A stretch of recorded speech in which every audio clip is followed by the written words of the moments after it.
বাংলাদেশের ফুটবলের কোচ হয়ে তো আসলেন থমাস ডুলি। কতদিন লাস্টিং করতে পারবেন বাংলাদেশ ফুটবল দলে এবং কিভাবে কি পরিচালনা করবেন তিনি, এই সব বিষয় নিয়ে আজকের ভিডিওটি থাকছে।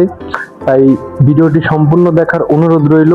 আর হ্যাঁ, চ্যানেলে যারা নতুন অবশ্যই লাইক দিবেন এবং সাবস্ক্রাইব করবেন, যাতে করে আমার চ্যানেল থেকে কোনো ভিডিও আপলোড হলে সরাসরি নোটিফিকেশন আপনার কাছে যায় এবং আপনি ভিডিওটি দেখতে পারেন।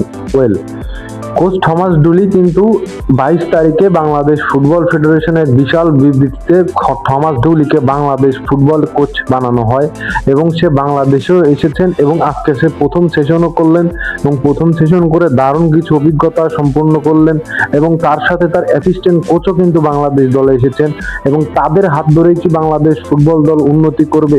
আগামী 5 তারিখে সান মারিনোর বিপক্ষে যে ম্যাচটি রয়েছে, সেই ম্যাচটি রয়েছে কোচ থমাস ডুলির জন্য এক বিশাল বড় অগ্নি পরীক্ষা। সেই পরীক্ষাতে যদি থমাস ডুলি টিকতে পারেন তাহলে তার চাকরি থাকবেন, আর যদি না টিকতে পারেন তাহলে তার চাকরি থাকবে না, মানে চাকরি ফেল। এই জন্য তারা আট ঘাট বেঁধেই নেমেছে বাংলাদেশকে জিতানোর জন্য। যদি বাংলাদেশকে জিতাইতে পারে তাহলে অবশ্যই কিন্তু তার সাথে চুক্তি নবায়ন করবে বাংলাদেশ ফুটবল ফেডারেশন। যদি ড্র করে তারপরও ভেবে দেখবে, আর জিতলে তো কোনো কথাই নেই, হারলে তো বাদই। এখন দেখার বিষয় হচ্ছে কোচ থমাস ডুলি কতদিন বাংলাদেশ ফুটবল টিমে লাস্টিং করতে পারে, তাকে বাংলাদেশ ফুটবল দলে এনে কি কি সুযোগ সুবিধা নিতে পারে। তার মধ্যে একটা হাই প্রোফাইল কোচ বাংলাদেশে এসে কাজ করবে, এটা আসলে অনেক ভাগ্যের ব্যাপার।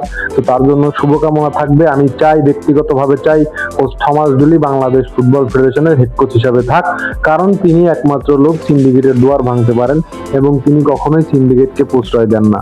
তো ধন্যবাদ সবাইকে, ভালো থাকবেন সবাই।